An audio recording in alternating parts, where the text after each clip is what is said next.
5 Junie 2016 hier in Witbank. En ek is so bly die plek is so vol vanmôre.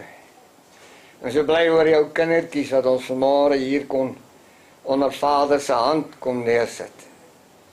En ek is ook baie bly oor die kindertjies se familie wat vanmôre hier teenwoordig is. Om dit te aanskou.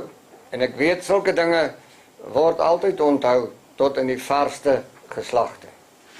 Ons loof ons koning daarvoor. Ons gaan vanmôre so 'n bietjie uit 'n ander hoek uit met u praat. Want wanneer ek na die ou gesiggies hier voor my kyk, dan sien ek daar lê lyne op die gesigte.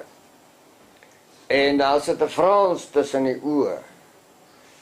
En ek sien plekke daar manne wat se toesel al begin wegraak. En die bles het oorgeneem. Maar dan moet ek daarom van die manne troos dat Vader het net 'n paar perfekte koppe gemaak en die ander het hy met 'n boskasie toegemaak.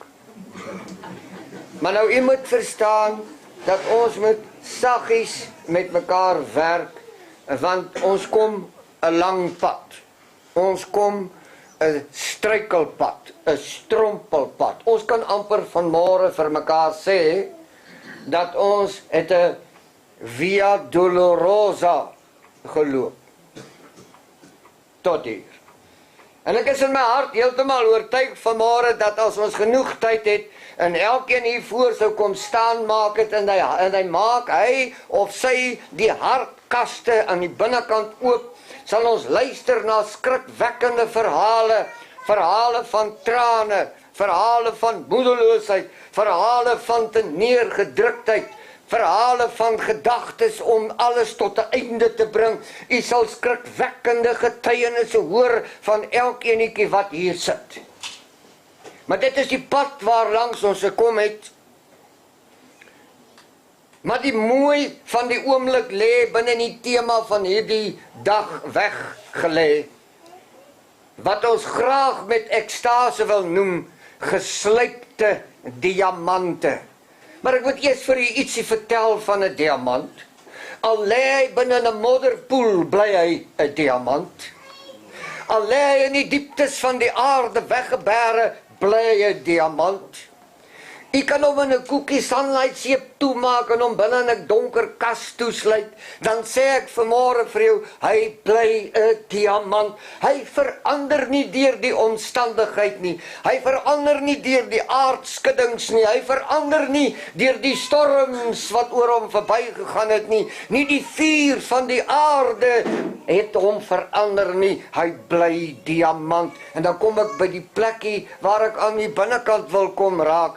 Wat vanmôre hier sit, is die diamante van my koning. Die ewigheid sal hier verbygaan. Die hemel en die aarde sal verbygaan, maar die diamante van my Vader sal nooit verbygaan nie. Hoekom? Want hulle is na sy beeld en na sy gelykenis geskape en hy is die ewig lewende. Nou waarom sou u dan nou dink, hy het die hele tyd afgebuk hiernatoe om vir jou en vir my te kom leer, ek is die weg, ek is die waarheid en ek is die ewige lewe. Wat wil u erf? U klaar geërf, u besit die aarde en die volheid daarvan. Wat is dit wat ons hier kort kom? Ons het die weg nodig, ons het die waarheid nodig, ons het die ewige lewe nodig. En nou gaan ons praat oor die paaie waar langs ons was. Nou Spreuke 16 vers 9. Dis net een enkel teksversie wat ek mee wil begin, net om jou gedagtes so 'n bietjie bymekaar te maak, dat jy die innigheid van jouself kan vind en verstaan. Dat jy nie vandag net na 'n boodskap sal luister nie, maar dat jy sal verstaan dat Vader het 'n kragtige bedoeling met jou. Man en vrou en jong mens wat hier sit. Sy Majesteit het 'n magtige bedoeling met jou. Kom ons kyk daarna. Spreuke 16:9. Die hart van die mens dink sy weg uit. Die hart van die mens dink sy weg uit. Nou wanneer 'n mens na hierdie stukkie wysheid van Salomo gaan luister, dan sê jy, maar dit ons waar van Salomo. Want hy was die mees geniale dwaas wat ooit op die aarde geloop het. As 'n mens soveel wysheid het, hoekom jaag jy so baie twak aan? Verstaan jy wat ek sê? Nou kom hy praat oor homself, hy het 'n getuienis, hy sê, die hart van die mens dink sy weg uit. Nou ek het nog altyd gewonder, hoe wil hy oor die weg kom met 900 vrouens? En toe val het my by, die enigste probleem wat Salomo gehad het, hy het nie huweliksberaders gehad nie, anders het dit dalk gemaak. Maar die hart van die mens dink sy weg uit. Hoor jy hom? Maar die Elohim rig sy voetstappe. Weet jy, dit is vir my seker een van die mooiste en die kragtigste oomblikke, om te sit en te luister na die wysheid wat hier uitkom. Die hart van die mens dink sy weg uit. Maar terwyl jy daarmee besig is, rig die Elohim jou voetstappe. Dit beteken, geliefdes, ons kom vanmôre vir jou sê, dat alles wat oor jou lewe gegaan het, is 'n weg wat jy uitgedink het, maar die rede waarom jy vanmôre hier sit, jy's 'n diamant, hy het jou voete gerig om hier na toe te kom. Hy het jou voete gerig na die altaar toe. Hy het jou voete gerig na die beloftes en die heerlikhede toe. Ongeag die weg wat jy gekies het, ongeag die dale waardeur jy is, in die klipdruwe, nie die een onder die prop nie, die regte klipdruwe waardeur jy gekom het. Hulle het jou gestraf, hulle het jou laat swaar kry, maar hy het jou voetstappe gerig. Dit is vir my die mooiste, en dit is die kosbaarste. Jy weet, ons roem op Jerusalem, ons roem op die waarheid, ons roem oor allerhande goed hier rond. Is dit nie waar nie? En wanneer ons so binne in ons roem besig is, dan hoor ek sy majesteit sê, julle roem op Jerusalem. Julle roem op Jerusalem. Julle roem op wie julle is. Julle moet aan my roem. Roem in my, ek rig jou voetstappe. Jou weg is vir jou baie gevaarlik. En jy moet weet, dat ek het gekies waarheen jy moet gaan. En ek sal jou voetstappe lei. En dan hoor ons, hy sê in Matteus 23, in die 27ste versie, hy praat nou met sy volk, hy sê, Jerusalem, Jerusalem!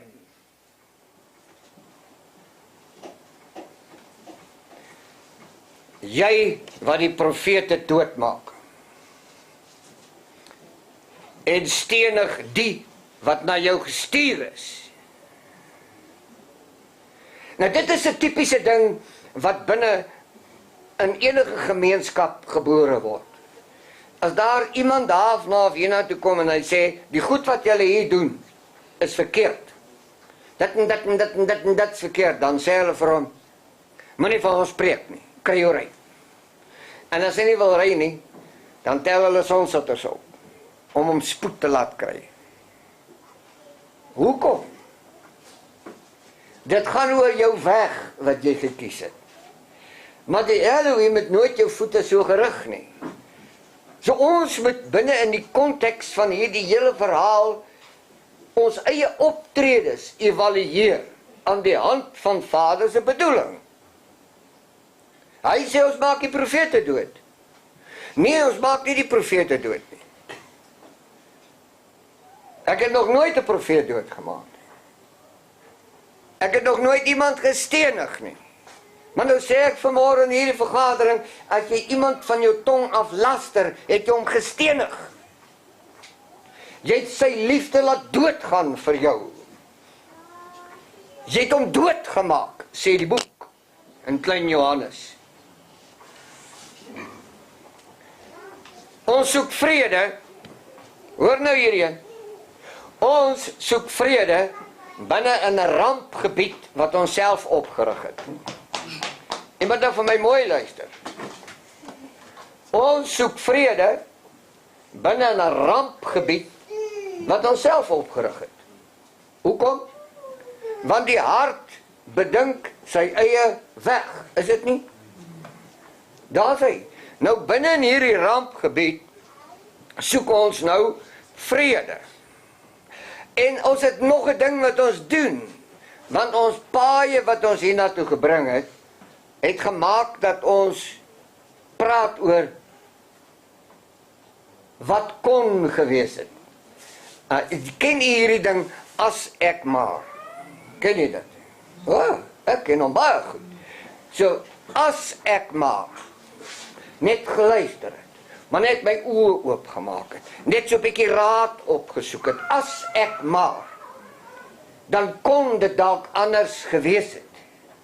Ons praat daaroor. Hoekom praat ons so? Want die pad wat ons gekies het ons geboelie, het ons seer gemaak, het ons arm en naak gelos, en skielik kom daar 'n wysheid. Die wysheid sê, as ek maar, want dis wysheid, nie waar nie? As ek maar.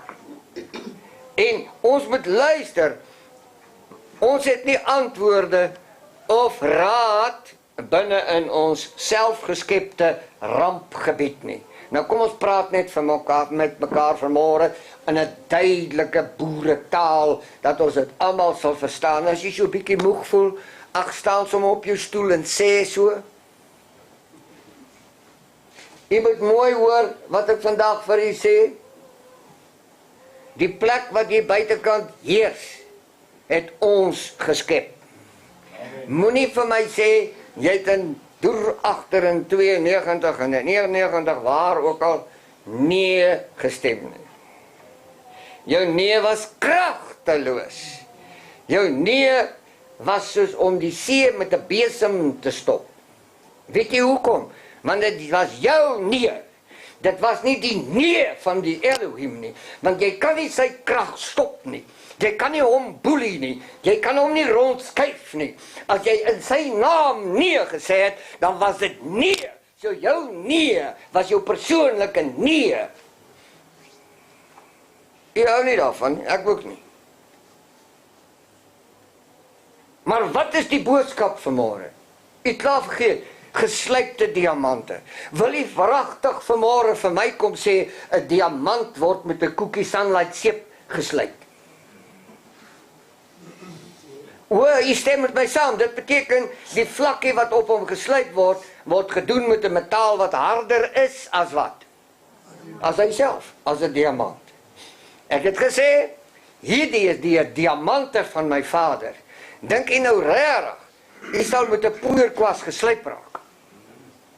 Met ander woorde, kom ons draai dit positief.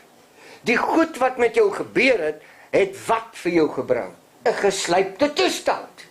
Daar het wysheid gekom. Jy het die goed begin ein. Jy het gepraat oor dit wat reg is en dit wat verkeerd is. Waar kom dit vandaan? Jou pad het dit vir jou geleer. Die slypproses het dit gebring. Maar ons gaan so 'n bietjie uitwy op hierdie een. Ek wil net iets vir u vertel van my omswervinge. Deur die jare heen moes ek dikwels by 'n sterwende boetie of sussie gaan staan. En ek het altyd in die oë gekyk, en dan het daar 'n verskriklike eensaamheid op my kom sit. Want hulle praat nie met hulle lip nie. Hulle praat met hulle oë. Jy kyk in hulle oogies, en die vraag in die oog is daar nie 'n moontlikheid dat dit 'n bietjie uitgestel kan word? Maar alles van 'n taal in my lewe, moes ek iemand se hand vashou, om te voel hoe die koue van die dood deur sy handpalm na my toe oorgaan. Moes ek baie staan en kyk hoe die slagaar op die polsslag spring, en in my hart weet, hier kom 'n oomblik wat hy gaan staan. En ek kan nie die vraag in die oog antwoord nie, want ek het nie die antwoord nie. Al wat ek kan sê daar is, jy is gekies om te bly lewe. En soms het ek die vraag tussen die oë gesien. Dink jy regtig so? En dan moet daar 'n boodskap in my oog oorgaan, in hierdie oë wat wag vir die dood. Dat hy dit in sy siel kan sien. Dat ons is kies om te lewe.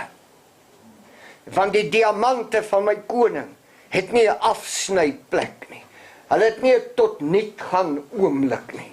Hulle bly sy diamante. En 'n mens moet uit jou hart uit hierdie boodskap uit jou siel uit laat oorgaan in die oë van die wat daarna vra. Sodat die ekstase van sy godheid in ons binnekant lewend kan word. Ons is op loop oor sondes. En ja, ons het baie sondes gepleeg. Maar ek vra net vanmôre vir jou. Was sy offer by Golgotha dan nie vir jou kragtig genoeg nie? Waarom val jy vas op jou pad waarop jy is? Met al hierdie verskriklikhede, waarom kan jy nie kies om te wees wie jy is nie? En 'n vraag wat in my hart kom sit op hierdie oomblik, is om vir jou te vra, hoekom dink jy nie, jy is 'n diamant nie? Sê bietjie vir my, hoekom dink jy is nie een nie? Wie het jou geleer, dat jy nie een is nie? Hoekom voel jy sleg oor jouself? Hoekom spreek jy onheil oor jouself? Jy het jouself nie geskape nie. Jy is diamant. Jy is geskape na die beeld en die gelykenis van die Elohim. En die paaie waarop jy was, het dit nie verander nie. Jy's nog steeds wie jy is. Maar ons spreek lasterlik, want ons sê, hierdie liggaam, hierdie ek wat hier binne is, ek moet hom tot niet maak. Hy was 'n mislukking. Hy het allerhande goed aangevang. Sy het goed wat sy sê van haarself. Onthou jy laster teen die maaksel van die Allerhoogste.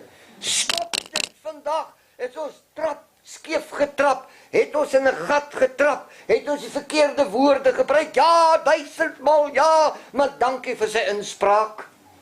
Dankie vir die lering. Dankie vir die wyshede. Dankie vir sy betrokkenheid by my. Want hy het gesê, ek jou nooit verlaat nie. En hier kom die lekker. So binne in die kinderpraatjie, wag die Elohim, dat ons daarmee moet klaar kry.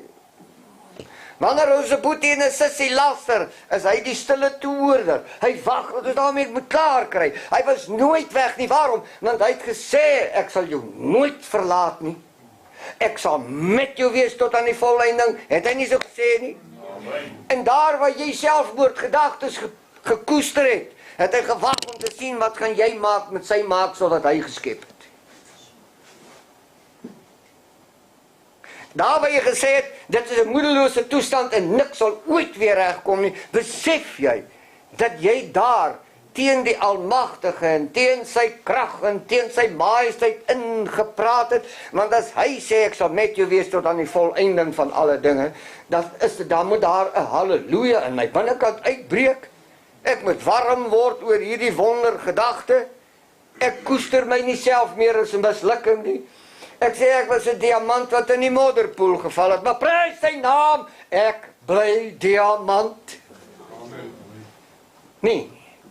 Is ek nou vanmôre regtig die enigste persoon hier rond wat blydskap daaroor het? Kom ons praat met mekaar.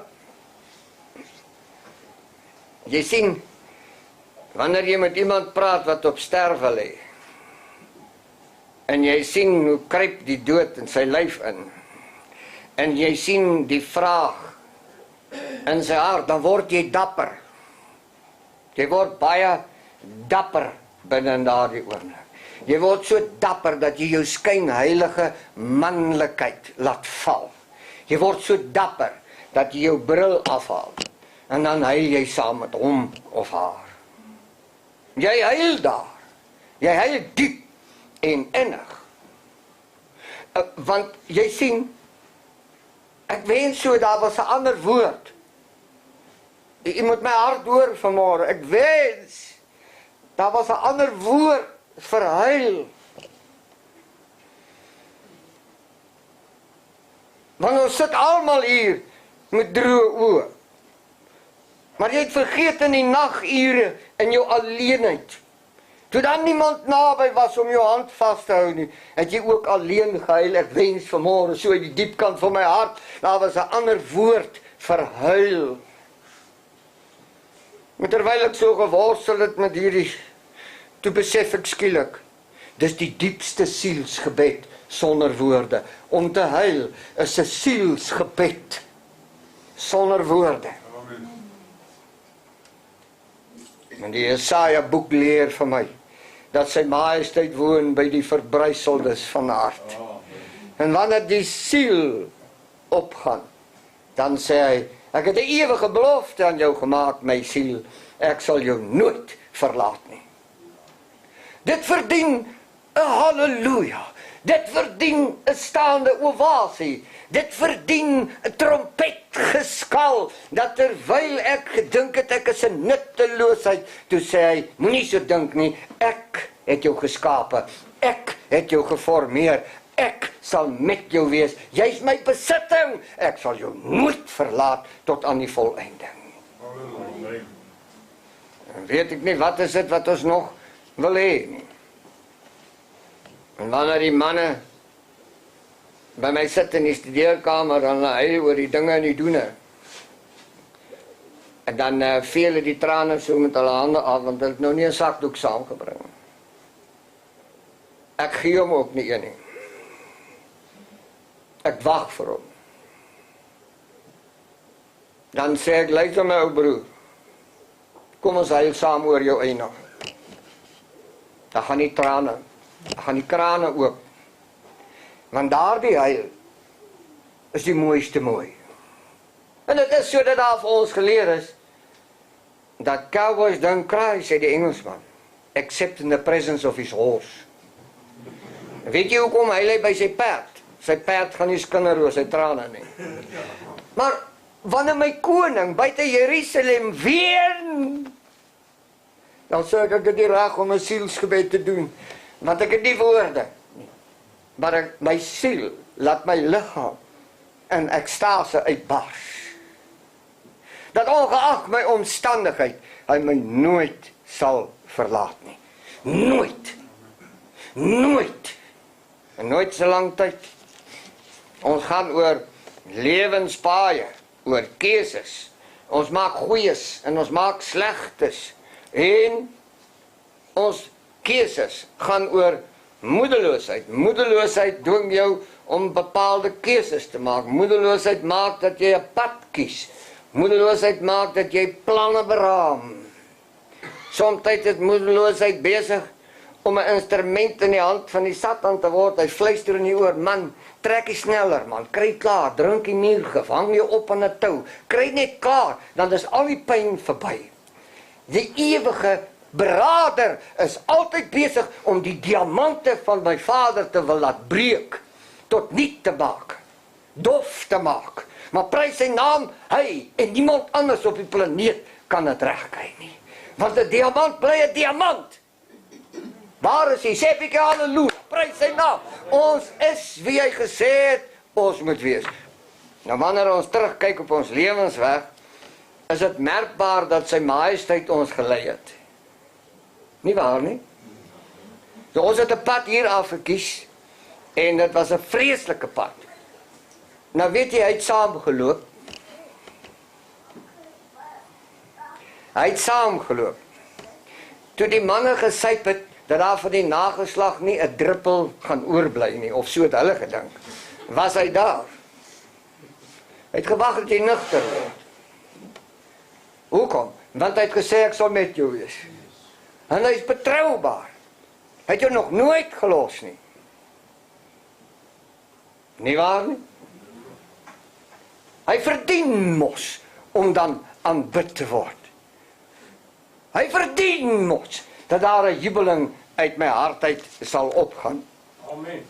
Nou op hierdie weë is ons geleer, en ter spyte van die feit dat ons self paaie gekies het, en selfs so eind op die pad dat ons sê, ek is op die verkeerde pad. Kom nou, Wie van u wat vanmôre hier sit het so getuienis saam met my? Jy kom, jy sê, die pad waar ek op is verkeerd.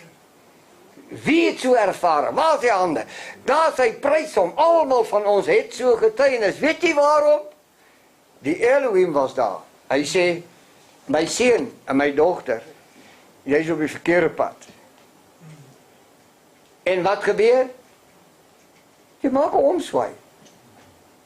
Jy kies om nie langer op daardie pad te bly loop nie. Dit is so kosbaar. Baie van ons paaie wat ons gekies het in 'n suksesvolle mislukking uitgeloop. En as ons daar aankom, dan sê ons, ek moes nooit op hierdie pad gekom het nie. Wie dit vir jou kom sê? Het dit nou alles opgehou? Nee, hoekom nie? Hy het gesê, ek sal met jou wees. Geliefde, sê dit vanmôre vir my. Hoe belangrik is dit vir u om vanmôre te weet, dat hy ongeag jou sê goed, ongeag die plekke waar jy was, het hy jou nooit verlaat nie. Presies wat hy gesê het. Lekker om te weet. Lekker om te weet, ek hoor die wegraping manne sê, as hulle met 'n vliegtuig gaan vlieg, maak hulle seker daar sit 2 moslems agter die stokke. Want hulle gaan nie weggeraap word nie, want as iemand weggeraap word aan die lug en daar's nie vliegtuig 'n loods nie, dan sal hy afgrond toe. Maar toe dink ek daar met myself, hoekom is hulle daaroor bekommerd? As hy weggeraap word, het hy nie meer vliegtuig nodig nie. Maar jy moet verstaan, die mens bedink allerhande flentergoed wat nêrens grond vat nie. Soms wonder 'n mens of Vader jou lewenspad gekies het. 'n Mens wonder daaroor, nie waar nie? Ja, jy het die reg om daaroor te wonder. Jy wonder, het Vader vir my hierdie pad gekies? En baie van ons kies 'n pad, en dan sê ons, Vader, baie dankie dat jy my op die pad gesê, ek soek net bietjie seëninge op hierdie pad. En dan kry jy nie die seëninge nie, en dan sê jy, maar hy het my gelos. Nee, hy gaan nie jou pad seën nie, want dit is nie die pad waarop jy moet wees nie. Verstaan nie wat ek vir u sê? So kom ons vertrou hom, kom ons leer om in 'n lof toestand voor hom te leef, elke dag van ons lewe. Immers het hy gewaarborg dat hy ons nooit sal verlaat nie. Nou hoor bietjie wat sê die Hebreërs, die outeur van die Hebreërsboek, daar's baie sê goed rondom dit. Ek dink steeds nog Paulus het die Hebreërsboek geskryf. Maar dit nou daar gelaat. Wat vir my kosbaar is wat daar geskrywe staan in die 13de hoofstuk vers 5. Julle gedrag moet vry wees van geldgierigheid.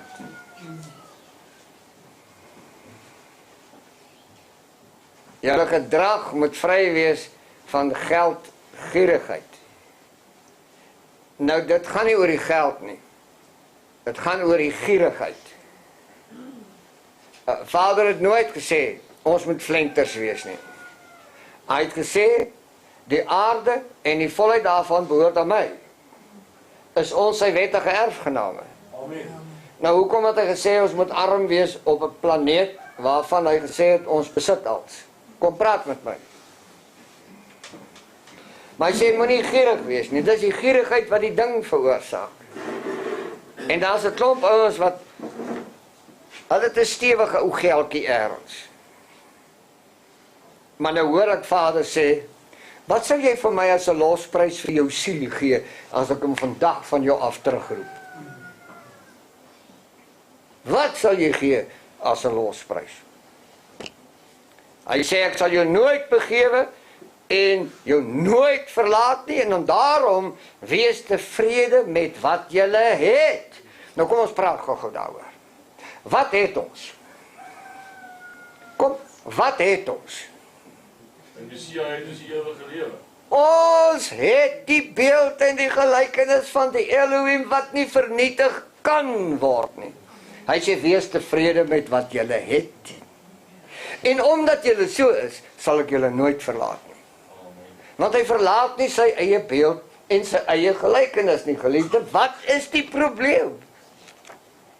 Is jy bekommerd oor Malema? Ag, kom nou. Hy speel 'n baie groot rol in hierdie land. Baie groot rol. En jy gaan vir my daaroor frons. Maar jy moet gaan kyk wat sê die profesie. Dan sal jy sien. Jy gaan nog om 'n keer hier kom. So. Amen. Ja. Wat sê ons hulle? Kry vir julle. Maar ons bly die diamante van ons koning. Niks gaan dit verander nie. Die mooiste voorbeeld wat ons in die skrifte kan kry, is Abraham. Abraham se padkeuses. Ek wil net vanaand met u daaroor praat, dat jy dit kan sien. Hy loop die pad wat die Elohim aangewys het. Abraham. Rarig. Vader het nooit gesê, bou 'n nageslag by Hagar nie. Hy het nie so gesê nie. Wie het so besluit? En dit was 'n bedparlement. Hy en Sarah het so besluit. Het die Elohim so besluit? Nee. Het Vader hom daaroor gelos? Nee. Sjoe, dit is dan kosbaar, is dit nie? Ja, dit maak dat ek sê, hoe groot is u? Hoe wonderbaarlik is u? En nou vra hy nie vir Vader, dek vir my 'n tafel in die woestyn nie. Hy wikkel hier af Egipte land toe. Want hy hoor al baie. Net soos Jakob later. Hy gaan Egipte toe. En daar in Egipte gebeur 'n interessante ding. Die koning daar se naam is Abimelech. En Sarah was 'n mooi meisie, ten spyte van haar ouderdom. Sy was 'n baie mooi meisie. En nou hy en Sarah sê, as ons daar kom, dan moet jy onthou, ek gaan sê, jy's my suster. Eintlik is dit waar, maar volgens die orde, is dit sy suster. En jy trou nie met 'n suster nie. Dit reg. En toe gebeur daar 'n ding, onder hierdie volk, en hulle ontdek toe, dit gaan oor Sarah, en dan gee die koning Abimelech vir Sarah terug. Hy sê vir haar, "Shushu, gaan terug na jou man toe. Jy maak groot moeilikheid hier in my koninkryk en vat sommer al hierdie skatte en goed saam. Maar asseblief, Abraham, sien jy hierdie land? Jy kan enige plek daar gaan bly. Hoor nou mooi. Hoor nou mooi. Hoekom? Want die Elohim is met hom. So hy is in Egipte. En Abimelech vat sy vrou. En dan gee Abimelech sy vrou terug met skatte. En Abimelech sê, hier is my hele land, bly net waar jy wil. Hoekom doen hy dit? Was dit die regte ding wat hy aanvanklik gedoen het? Nee. Elohim is met hom. Abimelech het geen keuse nie. Hoekom? Want die aarde en die volk behoort aan die Elohim. So baie keer in ons lewe het ons sekere paaie gekies om op te loop. En tog was Vader tree vir tree met ons daar gewees. Ongeag. Nou, hy kies om self vir die Elohim 'n nageslag te verwek. Nou jy weet, die ding het nou 'n ding veroorsaak. En daar het onrus in sy tent gekom tot vandag toe. En dit is Ismael se nageslag wat weer groot marankas maak. En dan luister ek na die intree toespraak van hierdie moslim wat nou die burgemeester geword het van die groot wêreldstad Londen. En hy doen dit so sag, hy doen dit so professioneel, dat die ou Engelse vir hom 'n staande ovasie gee. Hy sê, wat 'n wonderlike voorreg is vir my, ek wat 'n moslim is, dat julle my aanvaar om julle eerste burger te wees. En waar dit begin? By Hagar. Daar's nog steeds moeilikheid. Daar's groot moeilikheid. Dit gaan nie tot einde kom nie. Maar weet jy wat is wonderlik? Vader het gesê, hy sal met ons wees. Die asemrowende deel is dat Elohim Abraham bygestaan het in al sy padkeuses. Jy weet, Vader lei elke keer vir Abraham uit die paaie uit wat hy gekies het. Wie van ons het vanmôre wonderlike getuienis hier wat sê dat sy majesteit het ons altyd uit die paaie uitgelei wat ek gekies het. Wie so getuienis? Ja, prys hom. Ek kan eers my handjie opsteek. Dit is waaragtig waar. Jy sê, Vader was betrokke op Jakob se paaie. Nou wil net vanmôre die lieg uitwys hier.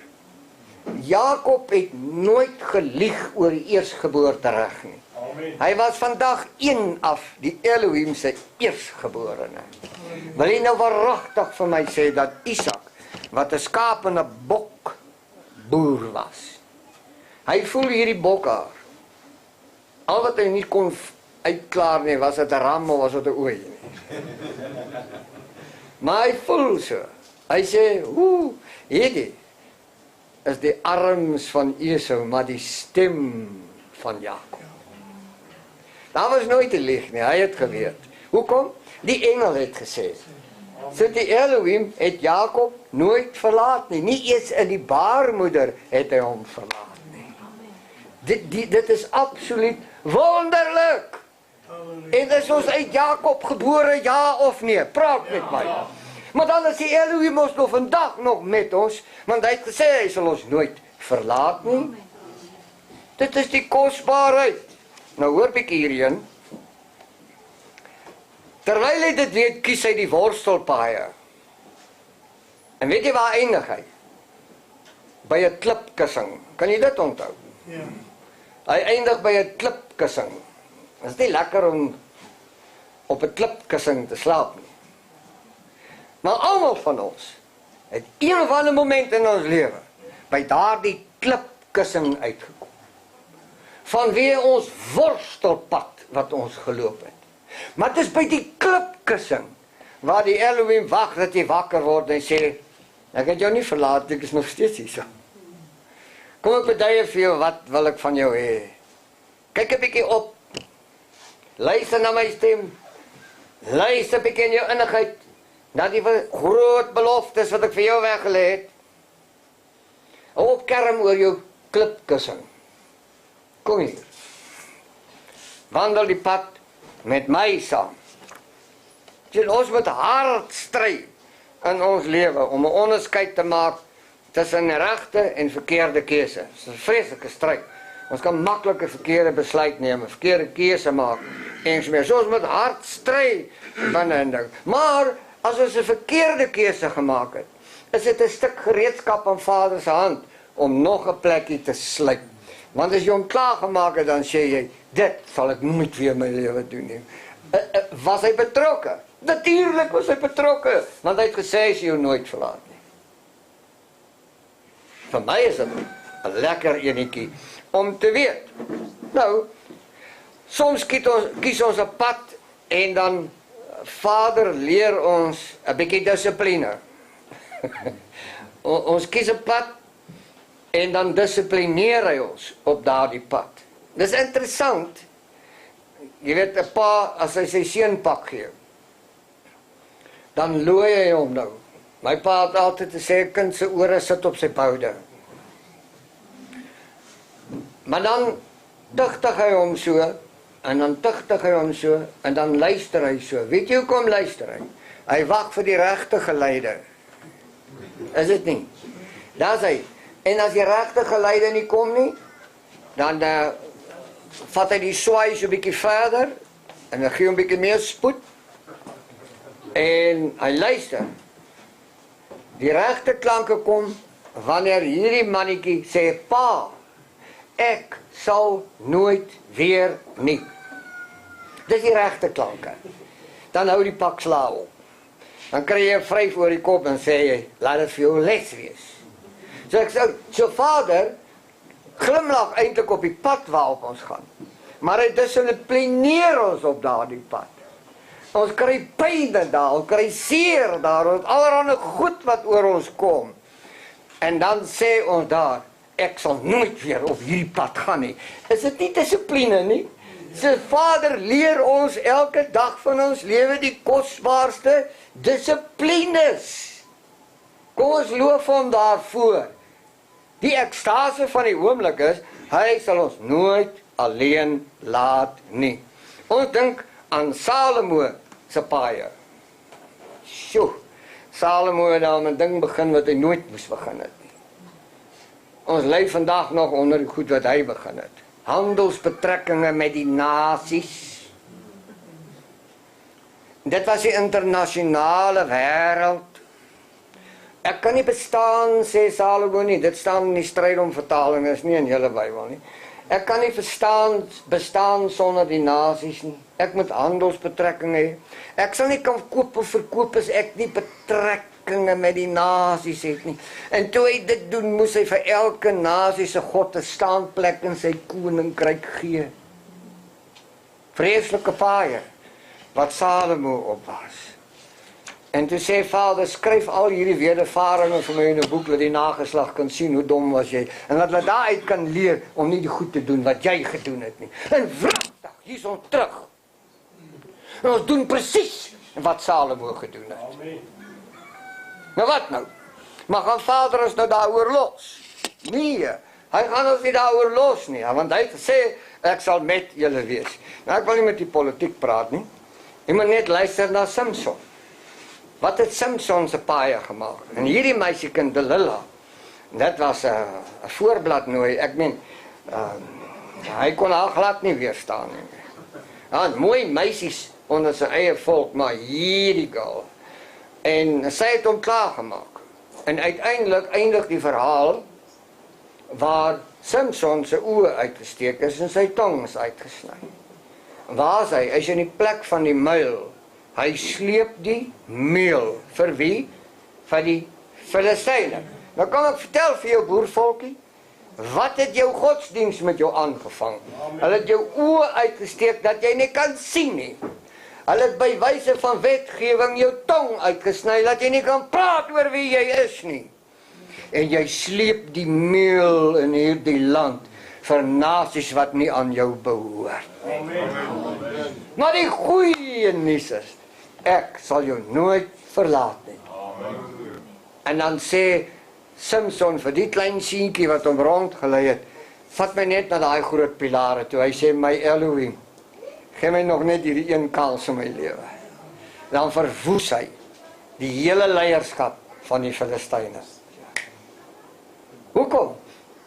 Want hy het geweet, die pad wat hy op was nie die pad waarop hy was nie. En hy het 'n regstelling gebring. Wat te doen? Om gehoorsaam te word aan die eerste bedoeling. Jy, Samson, sal my volk van die Filistyne se hand vry maak. Het hy?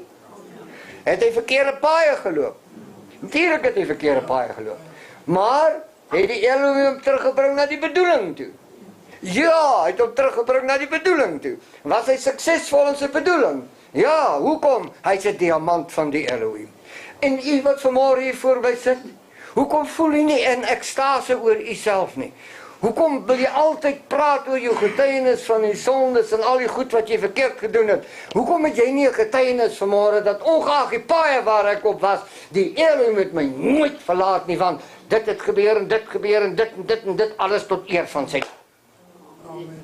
Hoekom raak ons nie positief nie? Hoekom is ons nie in ekstase oor hom nie? Vader het bevestig dat die beloftes deur Jakob sal gaan. Het hy? Amen. Het hy? Ja. Amen. Is jy afstammelinge van Jakob? Amen. Ja. Het die belofte saamgekom? Ja. O, nou hoekom is jy daaroor bly nie? Hoekom het ons lang negatiewe goed wat ons sê, terwyl ons deur die geslagte met die beloftes in al hier aangekom het? Is dit nie tyd dat daar 'n ander soort blydskap aan die binnekant gebore word oor hierdie wonder nie? Wat is dit met ons? Dat ons so verbuisterend agter geraak het? Dit is so verbuisterend dat Vader steeds by ons betrokke bly, ongeag die pad wat ons gekies het. Nou ja, ek wil nie met die politiek praat nie. Ek sê net in hierdie land het ons skrikwekkende verkeerde keuses gemaak. Maar weet jy wat sê ek vir die by? Die Elohim het ons nie gelos nie. Amen. Hy het nie. Hy sê moenie kerm oor 1994 sê ja, nee nie, los. Jy sal sien. Jy sal sien. Manasse is 12 jaar oud toe hy koning van Juda word. Kan jy dink hierdie mannetjie? Hy speel nog, man. Maar hy kan nie die kroon opsit nie, want hy hang om sy nek. Hy staan op 'n tafeltjie langs die troon. Sy voetjies is reguit. Sy hakskeen is nog bo op die sitplek. Hy kan nie die mantel omsit nie. Hy sit op die mantel, want die mantel is te groot. Maar hy's koning. Kan jy dit nog glo? Maar hierdie Manasse, hy het 'n ding loop doen. Hy leer die volk om soos die nasies te wees. Gaan lees in 2 Kronieke 33. Manasse leer die inwoners van Jerusalem om soos die nasies te wees. Wat gebeur in hierdie land? Hier het 'n heerskappy kom sit om ons te leer soos die nasies is. Is dit nie waar nie? Nou hoor bietjie. En dan word hy nou baie opgewonde saam met my. Luister gou, ons is amper klaar. Luister mooi. Hy sê in 2 Kronieke 33:10 en sy majesteit het met Manasse en met sy volk gespreek, maar hulle het nie geluister nie. Onthou ek het begin deur vir julle te sê ek het die profete na hulle gestuur vroeg en laat en julle het hulle doodgemaak en nie na hulle geluister nie. Onthou julle dit? Ja. Nou hier kom hy nou in Kronieke en sy majesteit met Manasse en met sy volk gespreek, maar hulle het nie geluister nie. Dis onverstommend, nee. Hulle luister nie. In die 11de vers sê, daarom het sy majesteit die leerowerstes van die koning van Assyria oor hulle gebring. Hy bring hulle hier naartoe. En hoor wat gebeur, en die het Manasse met hakke gevang en hom met koperkettinge geboei en hom na Babel weggevoer. Babel is verwarring, nee. Babel beteken verwarring. Kom nou, is jy regtig by my? Ons is in hierdie land met koperkettinge weggesleep na Babel toe. Kom nou. Wil jy van my rarig sê, die plek is nie in 'n verwarring hier buite. Is dit nie Babel waar binne in u leef? Nou ja, ons is nou daar. Maar daar binne gebeur 'n ding. Ons lees in die 13de vers van 2 Kronieke 33. Die wonderoomblik, man. Hoor bietjie, hierdie wonderoomblik.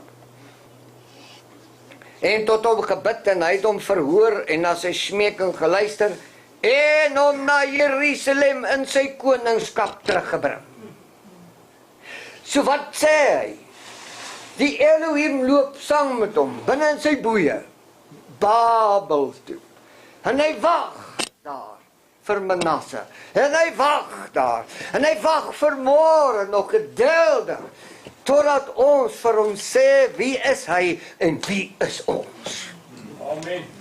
En die oomblik toe Manasse dit doen, toe val die kettinge af. Toe kom hy uit die gevangenis uit. Waar gaan hy terug? Hy word nie net vrygelaat nie, hy word herstel in sy koningskap. My ou volkie, my Vader sê vanmôre vir jou, hy sal jou in hierdie land herstel, ongeag die boeie waarin jy jou bevind in hierdie môre. Hy sal jou herstel, want hy laat vaar nooit die werke van sy hande nie.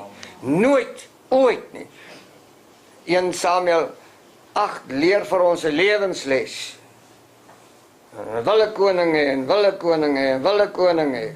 Later het hulle in Rigters het hulle die steekdoring koning gemaak.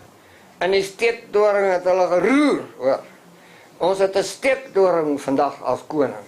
En die plek word geroer, man. Dis 'n lewensles. Ons begin agterkom, jy kan nie onder 'n steekdoring se koningskap leef nie. Jy moet terugkeer na die Elohim toe. Leer hy ons 'n les met hierdie ding? Natuurlik leer hy ons 'n les. Maar wat kry ons by? Die diamant kry nog 'n faset by, wat die lig laat flits. Later kan jy hierdie diamant wat so geslyp is, draai na watter kant jy nie, hy reflekteer lig. Julle is die lig van die wêreld, sê die koning. Hoekom? Ek het julle langs die paaie geslyp, dat julle, maak die saak hoe hulle jou sal draai in die lewe nie, jy sal my lig laat flits. Dit is wat dit vir my so kosbaar maak. Maar hoe voel ons oor onsself in hierdie moment? Ons leef in 'n dag waar reg en geregtigheid soos mis voor die son skyn. Dit reg? Okay, maar het die Elohim ons gelos? Nee. So wat gaan gebeur?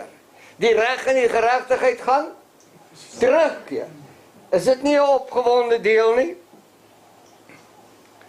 Jy het in hierdie land 'n broer teen broer en suster teen suster. 'n ma teen dogter, 'n dogter teen ma, 'n pa teen seun, 'n seun teen pa. Weet jy hoekom? Omdat die reg en geregtigheid weg is. Gaan dit terugkom? Ja. Ja, so wat leer ons? Wat leer ons? Vader het 'n belofte gemaak dat hy sal die harte van die seuns na die vaders laat terugkeer. Dis 'n profesie, dis 'n raadsbesluit. Hoekom? Want hy's betrokke. Dis hoekom. So is dit 'n onredbare situasie? Nee, dis nie 'n onredbare situasie nie. Dis 'n kosbare moment en ons moet eer daaraan gee. Sedeloosheid woed in hierdie land soos 'n tornado, man. Sedeloosheid. Moet ek ietsie sê? Die sedeloosheid wat hier hardloop, maak dat ons die blonde koppe op straat sien met die donker velle. En sy lag van oor tot oor. Waar is die papas en die mamas? Waar is die pinjasse van my volk? Waar is hulle? Nee, maar dit is onchristelik om dit te verbied. O, okay. Die boerkind, die manne van hierdie volk, staan met die hoed in die hand en hulle pleit by die heiden vir 'n bietjie genade.